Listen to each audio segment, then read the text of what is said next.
We will be today in the book of Amos, chapter 4. If you need to look at a table of contents, that's fine. In my role as a pastor, I end up going to visit people in the hospital from time to time. And over the course of my career, I've visited lots of people who have had heart attacks. And lots of them live through it, and they end up saying to me, and I mean, some don't, they don't end up saying anything to me, but like the ones that live through it, on almost every occasion, they end up going, I had no idea. They didn't really see it coming, and it just sort of happened.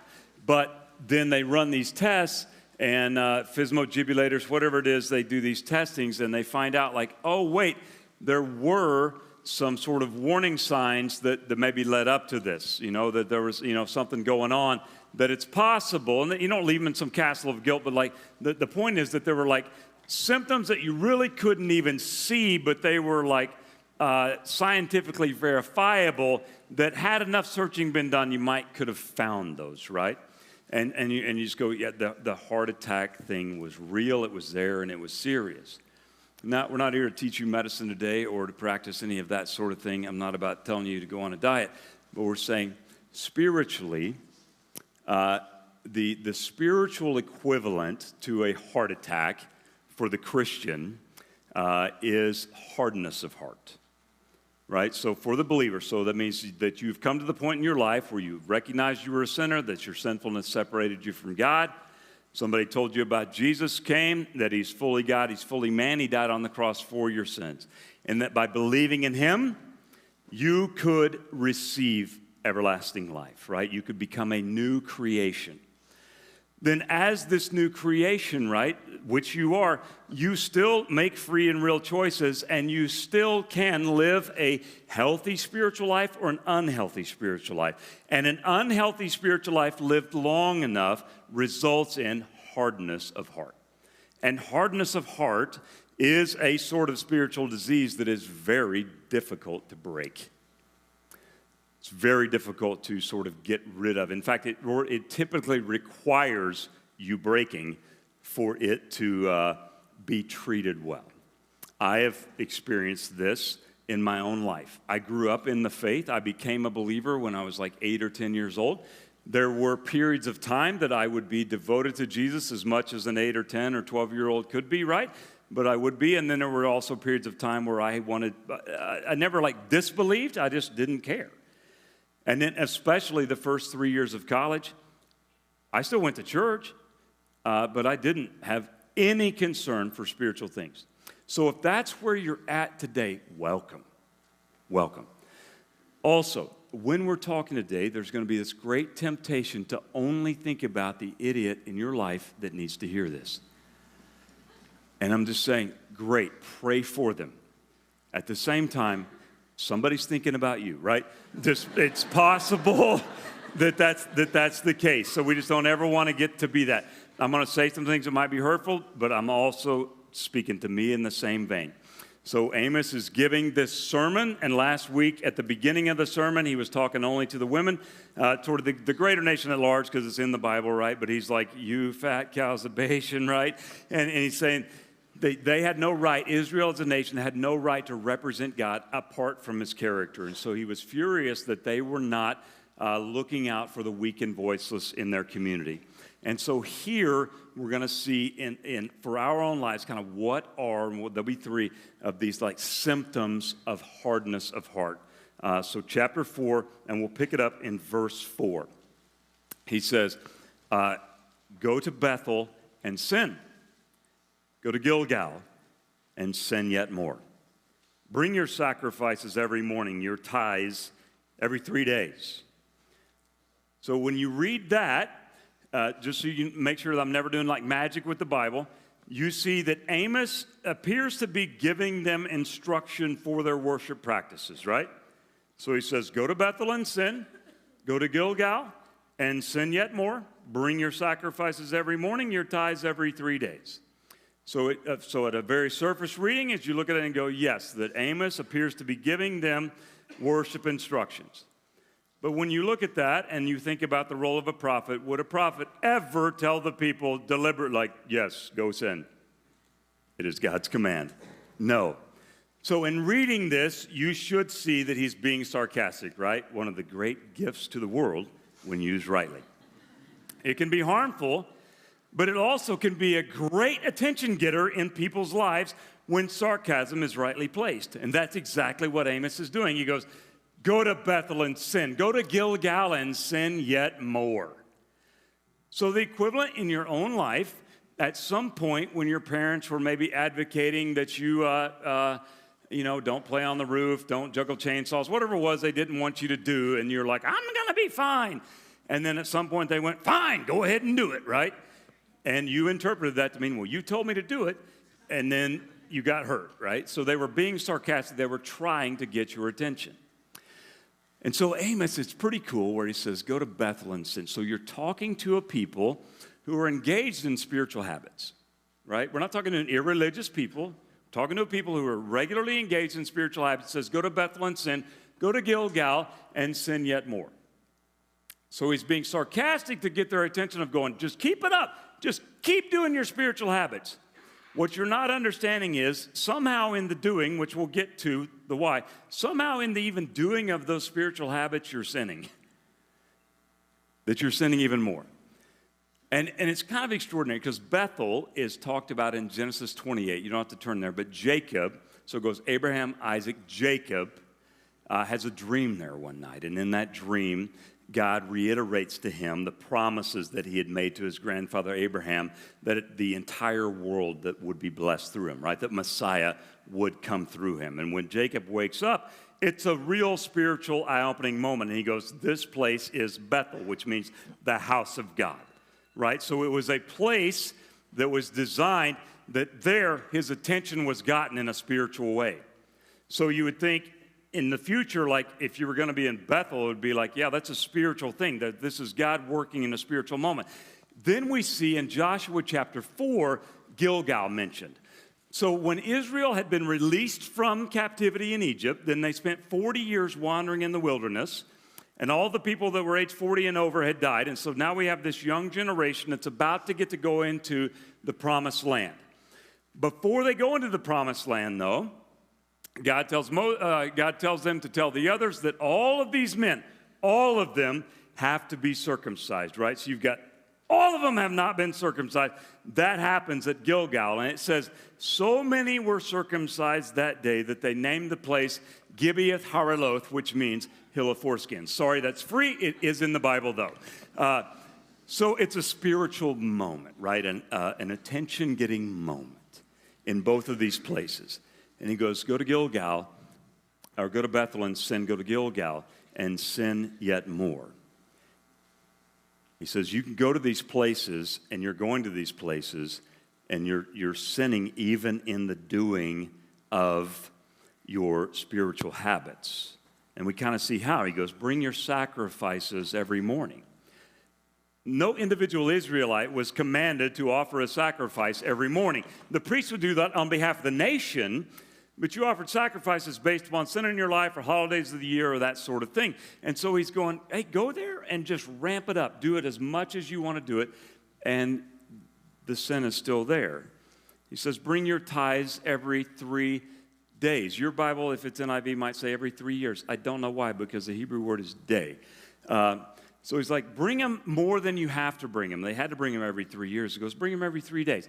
Here's this overarching point that I think you should be able to see, is that they were thoughtlessly maintaining spiritual habits, right? So he's going to accuse them of having a hardness of heart. He sarcastically goes, go to Bethel and sin, go to Gilgal and sin yet more. Offer all of these things. Because he's saying, your heart is hard, and I can tell you why it's hard. Because you're thoughtlessly maintaining spiritual habits. That you either think that's pleasing me, or you're just not thinking about it at all. What you're not realizing, to the Israelites, what you're not realizing is that the thoughtless engagement of spiritual habits is not a neutral thing. That it actually ends up contributing to a hardness of heart. And it contributes toward a hardness of heart is because it doesn't seem real to you. to them, it wouldn't seem really meaningful. It would seem rote. You would leave unchanged. You would leave unaffected. And so you would begin to creep into your mind, this is useless stuff. This is meaningless. Why am I even involved in this, right? But the way that crept in is because they began thoughtlessly maintaining spiritual habits. And I go, wow, think about this. And this was applicable in my own life several years ago. I never stopped going to church. I never renounced the faith. I maintained spiritual habits as far as I would go to church. I didn't have a lot of other spiritual habits outside of that, right? But there would be the going. You may be one who the faith just doesn't seem super real to you. You're a believer. You would confess that Jesus is the Son of God and He is your Messiah. This doesn't seem meaningful. Doesn't seem to be getting it. And what I want to submit to you is this may be a symptom of a hardness of heart, is because you may be just thoughtlessly engaging any of your spiritual habits, right? So if you're coming here, and I'm glad, and keep coming, but when you're singing, if you're not thinking about the words that you're singing, you might as well be singing along with the radio, right? You're thoughtlessly engaging. And so I'm not yelling at you, not trying to run you off in that, but what I'm saying is that will result in the creeping in of a hardness of heart, because it's just rote. It just doesn't seem real and meaningful. You don't have to cry every time, right? It doesn't have to be an emotional experience for you, but when you are intellectually engaged in and fully present in your spiritual habits, then you guard against this creeping in of this hardness of heart. You can have quiet times every day of your life and not be mentally present with it, and it won't seem real. You can journal your life. Literally any spiritual habit can be thoughtlessly engaged, right? You can preach. You can't, but I can. You can be thoughtlessly engaged when you preach, right? It can become nothing more than the delivery of a speech or something like that, right? If you're not intentionally slowing down, stopping, and thinking. And so, if you are here and your heart is hard, one of the ways we're going to know that your heart is hard is you're going to get mad at me today. It's going to be frustrating for you. You're going to be like, he's an idiot, more so than you do on a typical week, right? And I would just go, just hang in there and give it a chance and see what the Scripture has to say. But if you're also, and you just have this low-grade fever of the faith not seeming super meaningful to you, you just may not have had the heart attack yet, but I'm saying you probably have the symptoms of a heart that is growing hard. And you may very well be thoughtlessly maintaining spiritual habits. Go back to the text. So he says, go to Gilgal, go to Bethel and sin, go to Gilgal, sin more. And then verse 5, he says, burn leavened bread as a thank offering, and brag about your free will offerings. Boast about them, you Israelites, for this is what you love to do, declares the sovereign Lord. So in sort of fleshing that one out a bit, a thank offering would be one that was just given intermittently, right? When the person felt as though they had something in particular they were thankful for. And it was an individual exercise. It wouldn't be like the whole community gathered. It was more of a, not private, but also not, you didn't like send invitations to this thing, right? And so it would be sort of between you and the Lord, though a priest would be helping you in the midst of that. And it was you expressing in this visible way thankfulness to God for something very particular and noticeable in your life. And so he goes, burn leavened bread as the thank offering and brag about your free will offerings. Free will is just that, right? That would be money that you had either given to the Levites or that you had shared with others that was of your own free will. God had commanded you to be generous, but that too was meant to be more of a private spiritual practice. And he says, oh, brag about it. Boast about them. You Israelites, why? He says, for this is what you love to do. So if we take that at face value and we were to see a person who was engaged in either one of those behaviors, right? So in their thank offering that they had somehow publicized that, Can you go with me on this? Can you envision a person that was going there to the some sort of makeshift tabernacle, as it were, and bringing their sacrifices? Like, I have so much to be thankful for because God has blessed me so greatly with this new boat and these new things. Isn't it amazing how great God is to me? And they offer this thing. That at some point, what determination would you make? Is like, the brother just wants me to see his new stuff, right? You would kind of begin to see through that of going, are you really thankful, or are you just wanting me to see that God has given you a lot of reasons to be thankful? Or are you wanting me to see how spiritual you are, like a virtue signaling of old, right?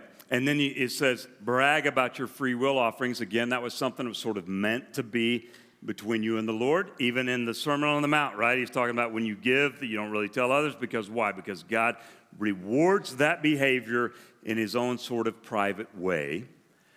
And you can see a person who was doing that and then bragging about it and boasting about that, what would be happening? No matter what they told you, we would begin to see through it and go, wait a minute.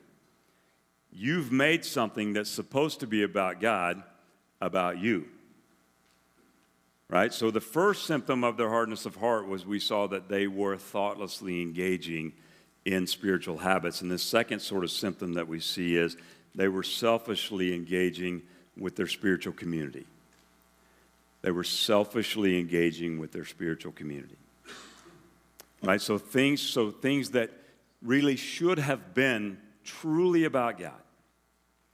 Him being the one who was truly getting the credit for things, him being the one that was truly thanked, the attention being given to him, that they were behaving with spiritual habits in such a way that actually the attention was being drawn to them.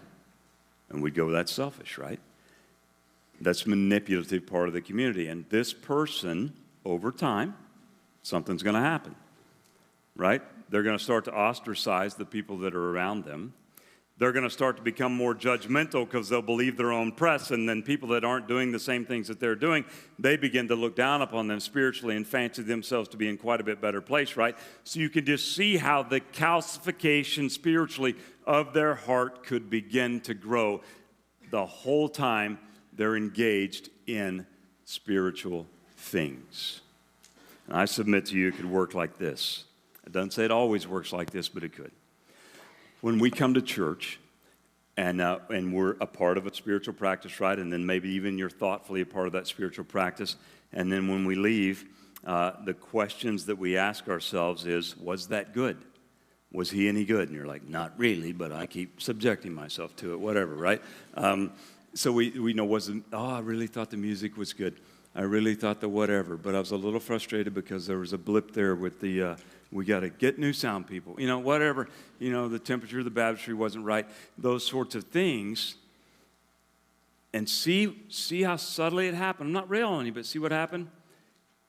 Is right there it was I pleased? Was I pleased? Did I receive a benefit spiritually in this, right? Was I helped immediately and even now? I'm not saying you can never ask those questions, but did we ever stop to ask the question, was God pleased?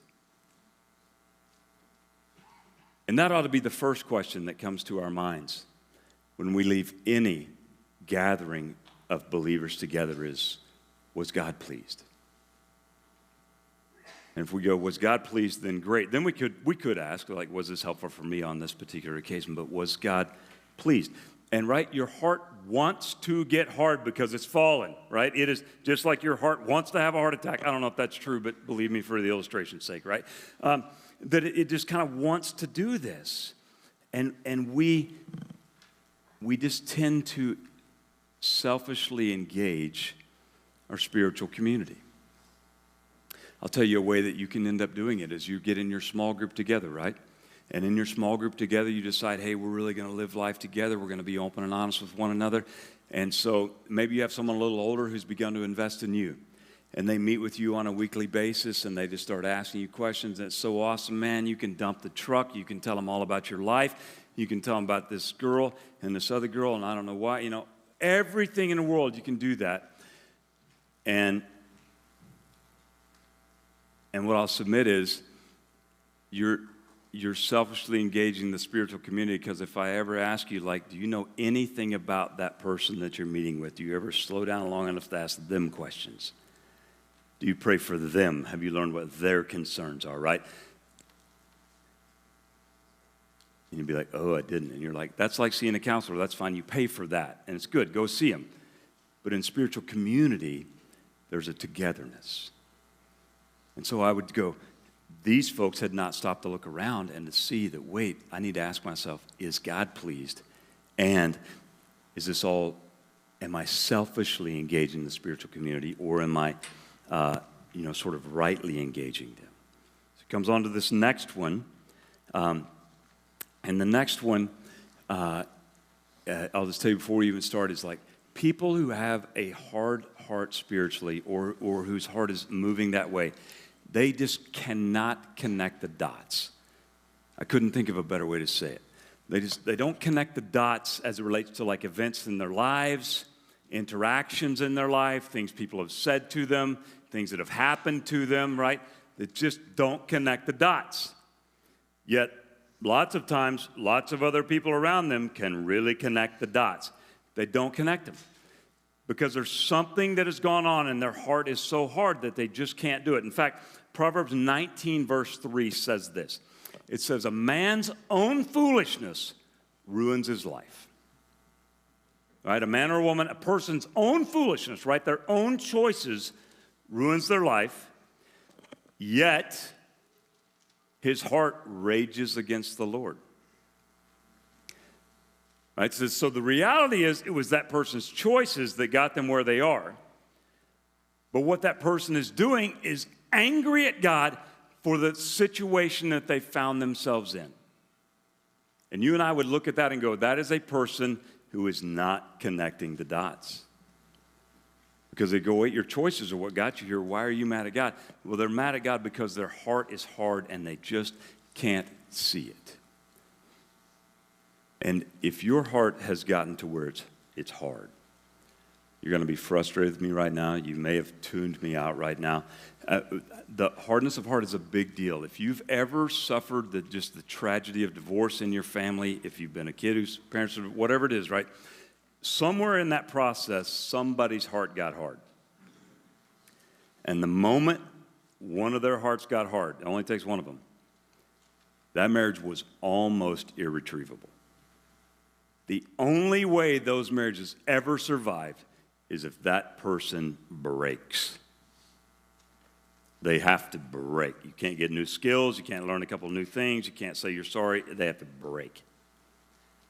And so what we see is, man, that's a danger. You don't want to get to the point where you literally have to break. So we got to keep looking back at our own life. Let's just say you're here, you're tuned in.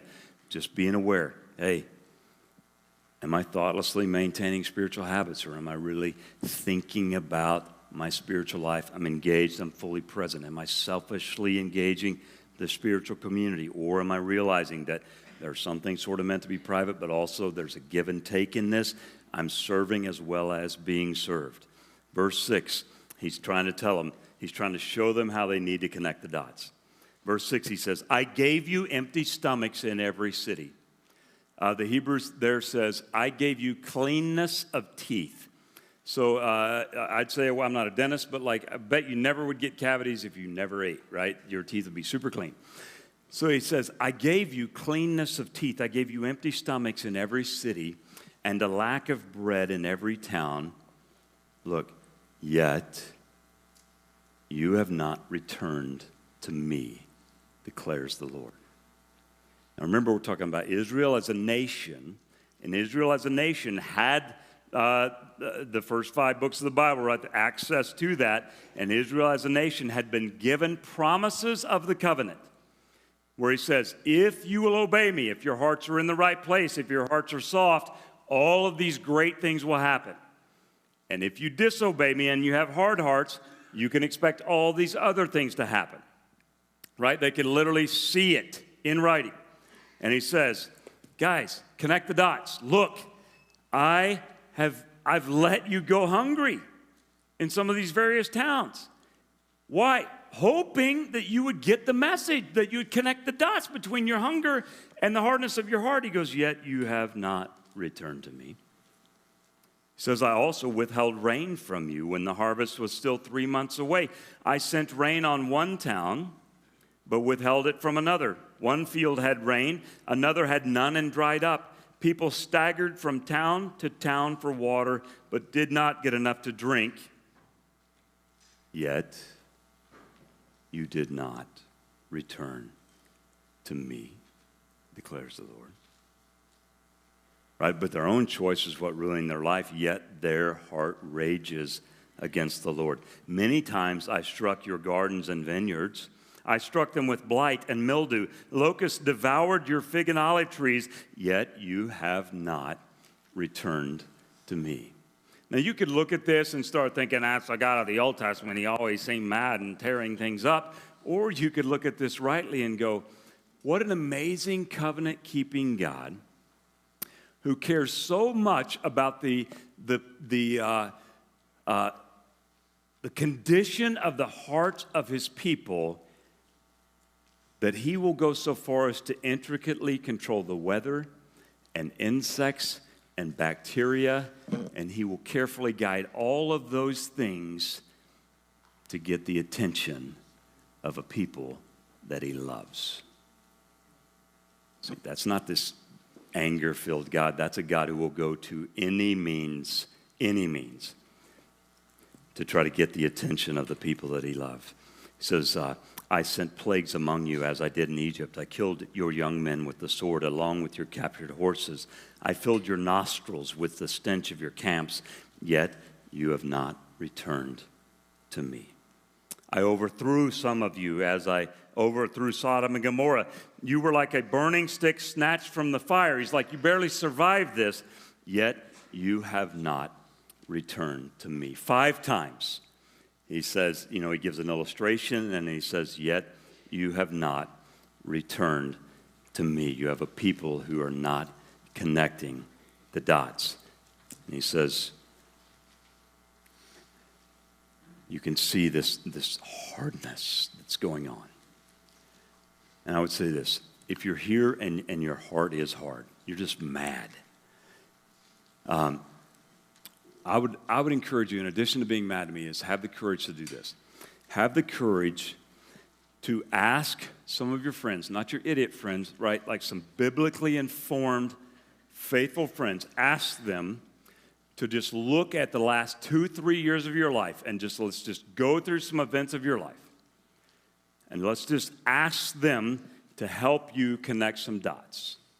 Now, we're not going to connect the dot of saying that you got a kid with diabetes and that was because you ate a Twinkie when you were in 8th grade, right? That's ridiculous, but we're saying like there's some that are like super easy to connect of going, if you have fractured relationships, these horrible sorts of things, and you look back and go, oh, wait, I played this part in it. Just have the courage to ask them. Help me connect some spiritual dots. If you're, as a believer who's like, I don't think my heart is hard, but I'm not actively seeing God working in my life for my good, I'm having a real hard time seeing that, then gather some other believers around you and go, let's just look at your past. Can you see here the good? Can you see where God is intricately controlling at least your little world in a way that he is trying to capture your attention and trying to woo your heart toward him for your good, that it guards against a hardness of heart, right? It keeps you from going in the ditch of like, my life is terrible, God's not helping me anymore, is you have people around you that help you ask the questions and examine and connect the dots, because we're typically terrible at it. Now, what do we do if our heart is just hard? What do we do? I'm going to show you here in a second. Now, what do we do to sort of guard against it becoming hard? So he says here, their heart is hardened. In verse 12, he says, therefore, like it's a huge therefore, like because of all these things I've just talked about, therefore, this is what I will do to you. And because I will do this to you, prepare to meet your God, O Israel. Don't take that as like, I'm going to kill you.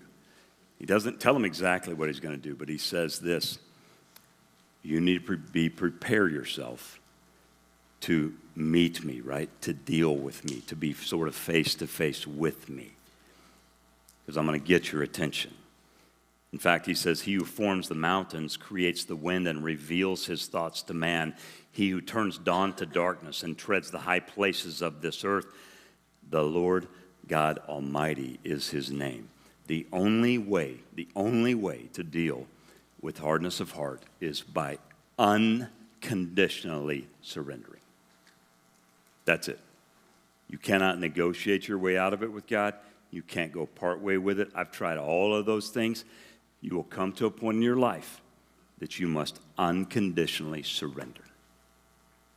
It's to give up and say, okay, God, let's do it your way. Do not be afraid to unconditionally surrender, because the God that you're surrendering to is not looking to damage you, but to rescue you. But you need to stop being an idiot thinking you're going to negotiate and thinking you're going to be able to play this game forever. Man, he controls the weather, your body temperature, your endoplasmic reticulum, like all of these things. I don't even know what that is, but he controls it. All of that stuff. You will not win. You will not win. So why not break now? I can tell you, I was at 301 North Duncan, and when my roommate said, hey, you got one of those Bibles in your room, what's that all about? A lot of you have heard this story before. And I'd grown up in a Baptist church, like conventional, and so I thought, now's the time to pour it on, right? So I gave some loosely theological presentation of the gospel message, and he said, is that true? And I said, oh yeah, it'll change your life. And he said, doesn't look like it's changed yours much. And I was a slow learner, so it was probably the next day. But I remember laying in bed going, and it all weighed on me. And I'm like, I want to surrender. Every day's been easy since. Not at all. But I'll tell you this. Every day's been different since. And my heart has never gotten hard like that again. And I would like to see you break, because I want you to experience the beauty of what a soft heart can be. Parents, if you have a kid who has a hard heart, don't give up.